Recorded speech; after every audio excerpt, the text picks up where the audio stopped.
أعوذ بالله من الشيطان الرجيم. يا أيها الرسل كلوا من الطيبات واعملوا صالحا إني بما تعملون عليم. وإن هذه أمتكم أمة واحدة وأنا ربكم فاتقون. فتقطعوا أمرهم بينهم زبرا كل حزب بما لديهم فرحون. فذرهم في غمرتهم حتى حين أيحسبون أن ما نمدهم به من مال وبنين نسارع لهم في الخيرات بل لا يشعرون.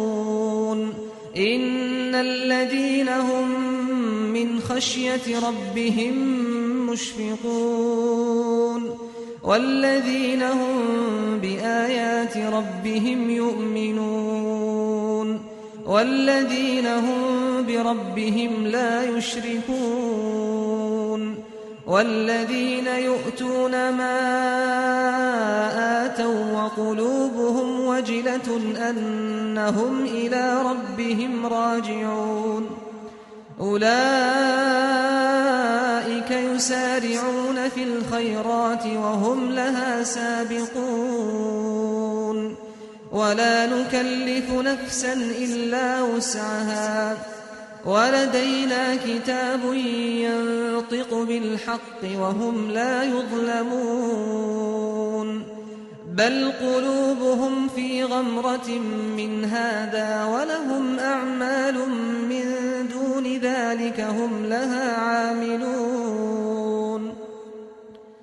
حتى إذا أخذنا مترفيهم بالعذاب إذا هم يجأرون. لا تجأروا اليوم إنكم منا لا تنصرون. قد كانت آياتي تتلى عليكم فكنتم على أعقابكم تنكصون مستكبرين به سامرا تهجرون.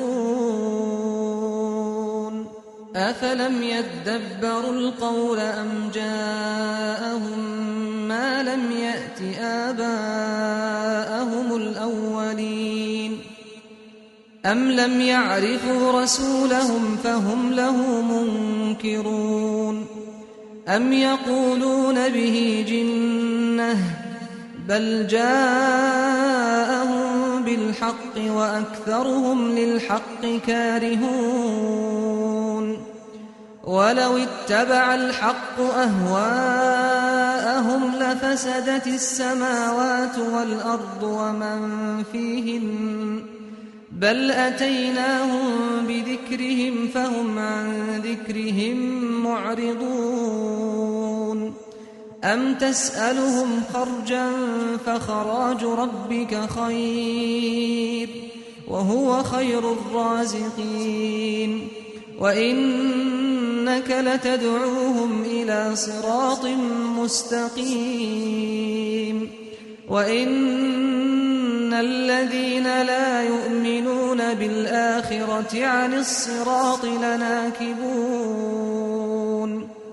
ولو رحمناهم وكشفنا ما بهم من ضر للجوا في طغيانهم يعمهون. ولقد أخذناهم بالعذاب فما استكانوا لربهم وما يتضرعون. حتى إذا فتحنا عليهم بابا ذا عذاب شديد إذا هم فيه مبلسون. وهو الذي أنشأ لكم السمع والأبصار والأفئدة قليلا ما تشكرون. وهو الذي ذرأكم في الأرض وإليه تحشرون. وهو الذي يحيي ويميت وله اختلاف الليل والنهار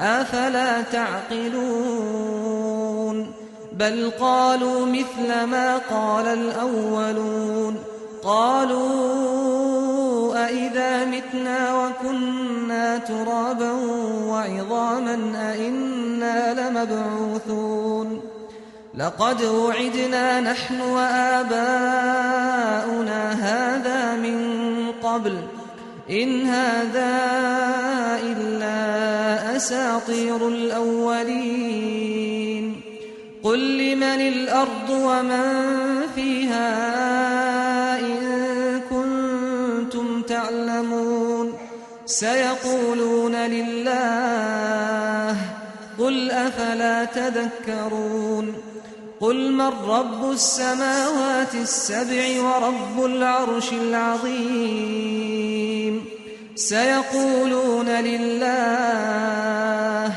قل أفلا تتقون قل من بيده ملكوت كل شيء وهو يجير ولا يجار عليه إن كنتم تعلمون سيقولون لله قل فأنى تسحرون بل أتيناهم بالحق وإنهم لكاذبون ما اتخذ الله من ولد وما كان معه من إله إذا لذهب كل إله بما خلق ولعلى بعضهم على بعض سبحان الله عما يصفون عالم الغيب والشهادة فتعالى عما يشركون